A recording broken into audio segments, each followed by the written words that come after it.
All right, I know this is not the stock setup, but I already got the version 2 on, but I'm just trying to show you guys how to remove it so you can get ready to install it, okay? Your factory bracket that holds the bushings will have like these hooks that are hooked on to the lower control arm. What you want to do is you want to take these, you want to take the mounting bolts out, and then you'll notice how I actually have the sway bar.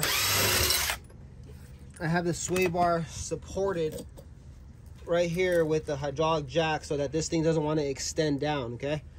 So I have it supported, and then what you're gonna do is you're gonna take off the factory bracket, and like I said, you'll notice it has 2 hooks. What you're gonna do is you're gonna cut those 2 hooks off so that this bracket has an opportunity to lay flat. If you don't cut those hooks off, it won't be able to lay flat onto my adapter, okay? All right, guys, I removed the other bushing and the bracket that holds it.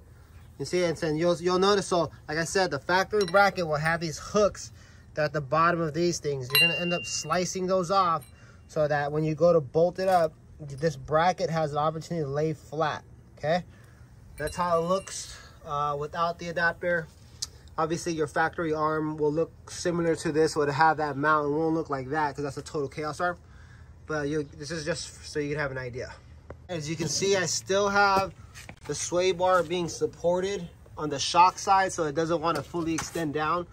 And the first adapter you're going to want to install is the passenger side adapter, because the other side will be easier to work with since you have a shock to move around. If you try to install the driver's side one first, it's going to be hard to manipulate this side because of this hard link side. All right, so first thing you want to do is you want to check the hardware, and you want to make sure that your bolts can thread in easily with your hands, okay? Don't get it all started if you haven't confirmed any of that yet. All right, you can see I used literally my hands to thread them in. If they don't go in easy, I recommend getting an M12 by 1.25 tap to clean those up. All right. All right, next part is very important. You're not going to use any more power tools when you do install, okay? Especially when you hit up this bolt and it gets threaded to this guy. You're just going to use simple hand tools, or even you just use one of these, but don't get it going with it. Let's just like use the ratchet part to get it going first, all right? So be extra with that blue Loctite, all right? This part's important too. So the first thing you're gonna do is you're gonna get the blue Loctite on. Actually, you don't have to put the blue Loctite on this bolt yet. What I'm doing is you're gonna install this adapter, and you're gonna use this cap head bolt. It's a countersunk one, and that's gonna mount the adapter to the OEM arm or Total Chaos arm. And then you're gonna use the bottom longer 40mm bolt to make sure that this is on straight, and you're gonna snug it up. So like once you snug it up, you're gonna come in and tighten this guy to where it's snug, and then you're gonna torque that down to about 90 foot-pounds of torque, and that has a lot of blue Loctite, okay?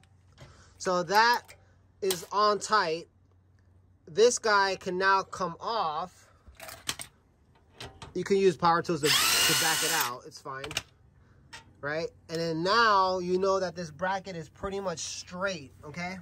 Now you come in and you basically install the bushing and the bracket. So you get the bushing first, and you wrap it around the sway bar.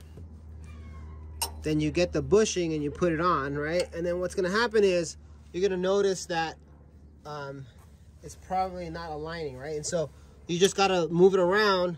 And then what I'm gonna do is on the other side, I'm gonna get the jack, and I'm gonna play with the sway bar to manipulate how this sway bar sits so that I can bolt everything up, okay? Give me a second. All right, so then the first bolt you wanna put on is the bottom bolt. Top one's on already nice and tight, and then I torqued it down to 90 foot-pounds. This guy, you're gonna get it, actually, let me take that back. get the threads going, keep it slightly loose so that this bracket has a little bit of play so that you can line that part back up, okay? Then you just come in and then you're just gonna install this guy. I recommend to not use the electric part of it or the auto part of it first. If you're gonna use one of these, get it going with by hand first. Once it gets going, then you can suck it all up. The reason being is because you don't want to start it off and then just cross thread it right at the beginning. All right, so I'm gonna torque it down to about 90, 95 pounds.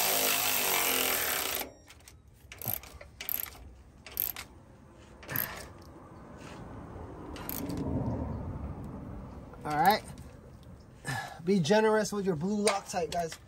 All right, same thing with the driver's side because the passenger side is all bolted up, but you want to make sure you clean the surface. You want to make sure you hand test all the bolts so they go in nice and clean. If they don't, get an M12 by 1.25 tap. And then first thing first is you want to install the adapter. I'm going to end up using this top bolt.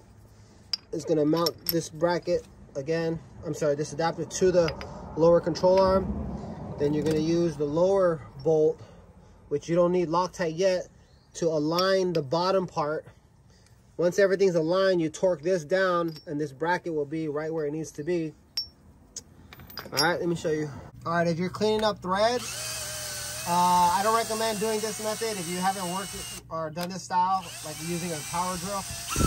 Just do it manually with your hands, right? I'm comfortable doing it this way, so I've known many people who've tried this and just trashed their threads even more. It's all right, that's just your warning, all right? All right, you see how I got the top bolt in and it's like almost snug? What I'm gonna do is I'm gonna come and take this 40 millimeter bolt, and then I'm gonna use it to help align the bottom part, and I'm just gonna get it to where it's snug, right? With my hands, see how it's going in with my hands? I just cleaned it up with the thread, with the tap. So now it's snug, right, to the lower control arm. And then what you do now is you come and tighten that top bolt. And then you're gonna torque that down to 90, 95 foot-pounds and be generous with the blue Loctite, all right? And then I'm gonna come out now and remove this bottom bolt so that I can get this setup back onto the sway bar and then all bolted back up. All right, top bolt is in, torqued down already. Bottom hole is already aligned from me using the longer bolt, right? Now we gotta just hook up the bushing to the sway bar, then the bracket to the bushing, and then we just go in there and like use our foot to like push the sway bar towards the arm, and then just kind of like look to see where it needs to be aligned. You might need to jack up the hydraulic side. You might need to jack this up to allow a better angle. You might need to lower it for a better angle. But yep, let me get this bolted up and show you guys. All right, so I got this bottom one going. It's loose still. And then I'm gonna come in with a little 20 millimeter bolt, and I'm just gonna get that going. And then be generous. Be very generous with your blue Loctite. And then everything's gonna get torqued down to about 90, 95 foot-pounds, all right? Like I mentioned before, when you get this top one going, do not use the auto part, the electric part of it until you get the actual threads going with your hands. Once they're going, then go ahead and use it.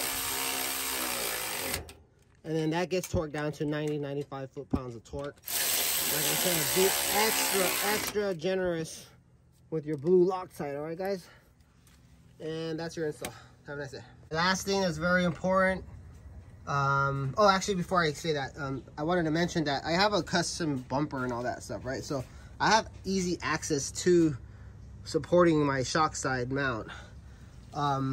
You might have to remove your stock skid plate or whatever skid plate you have in order for you to support the sway bar right here, right?